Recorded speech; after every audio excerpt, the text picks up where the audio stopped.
Oke, baik. Assalamualaikum warahmatullahi wabarakatuh. Sebelumnya saya akan menjelaskan mengenai,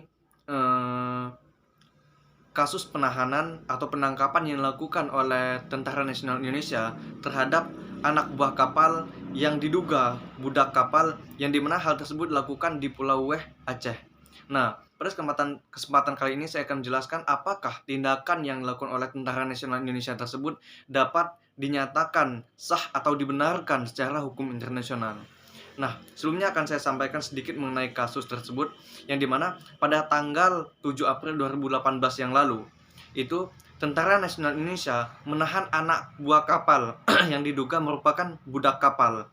Itu dilakukan di pelabuhan Angkatan Laut di Sabang. Nah, yang dimana kapal tersebut ditangkap sekitar 60 mil dari Pulau Weh yang berada di Aceh. Nah, informasi dari Interpol kepada pihak berwenang Indonesia bahwasannya kapal yang berbendera yang memasuki wilayah Indonesia tersebut adalah kapal yang tanpa bendera kebangsaan. Nah, kemudian dalam kapal tersebut terdapat 20 orang Indonesia, 2 orang Ukraina, dan 8 orang Rusia, dan termasuk dari awak kapal tersebut. Nah, sebab kapal tersebut memakai bendera Afrika, yang dimana sebelumnya itu menggunakan bendera dari berbagai negara, termasuk Jepang, Korea Selatan, dan Mozambik. Nah, selain itu juga kapal tersebut menggunakan beberapa nama, yang diantaranya adalah Sea Breezy, Andrei Dolgov, dan Aida. Nah, pertanyaannya, yang menjadi pertanyaan dalam kasus ini adalah, apakah tindakan Tentara Nasional Indonesia tersebut sah secara hukum laut internasional atau UNCLOS?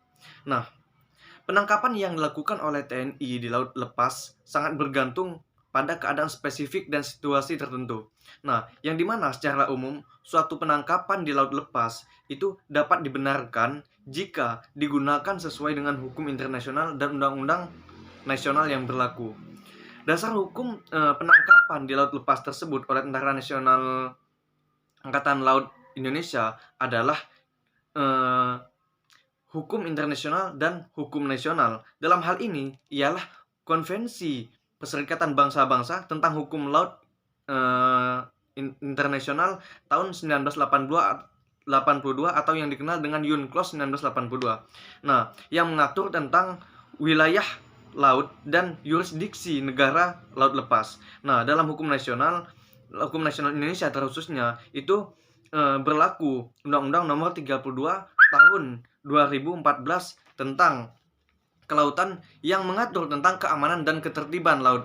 Nah, termasuk wewenang Tentara Nasional Indonesia dengan melakukan pengawasan dan penegakan hukum di laut. Nah, berkacamata pada pasal 92 UNCLOS bahwa tidak dibenarkan kapal yang merubah bendera negara pada saat melakukan pelayaran atau berada di pelabuhan. Nah, kemudian selain itu tidak diperbolehkannya berlayar suatu kapal dengan dua bendera. Nah, kemudian serta berdasarkan pasal 110 bahwa Tentara Nasional Indonesia itu berhak untuk melakukan pemeriksaan terhadap kapal budak tersebut. Nah, sebab secara hukum internasional hal tersebut tidak dipermasalahkan atau dapat dibenarkan, sebagaimana yang saya sebutkan bahwa hal tersebut diatur dalam pasal 92 UNCLOS 1982. Nah, kemudian sehingga berdasarkan pasal-pasal yang disebutkan dalam UNCLOS sebelumnya atau yang menjadi dasar hukum internasional serta dalam hukum nasional Undang-Undang Nomor 32 Tahun 2014 tentang keamanan dan ketertiban laut, bahwa penahanan yang dilakukan oleh Tentara Nasional Angkatan Laut itu dapat dibenarkan secara hukum laut internasional. Selain itu, yang menjadi pernyataan atau dasar saya menyatakan bahwa tindakan Tentara Nasional Indonesia yang melakukan penangkapan terhadap budak kapal yang berada di Pulau Weh, Aceh, itu saya nyatakan dapat dibenarkan secara hukum internasional. Itu adalah yang dimana tindakan yang dilakukan oleh Tentara Nasional Indonesia tersebut itu tidak melakukan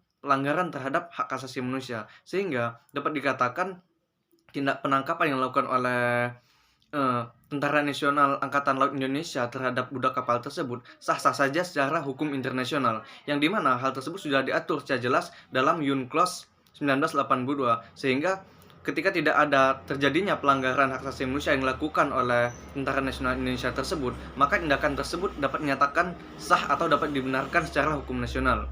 Mungkin itu yang dapat saya sampaikan. Saya kira wassalamualaikum warahmatullahi wabarakatuh.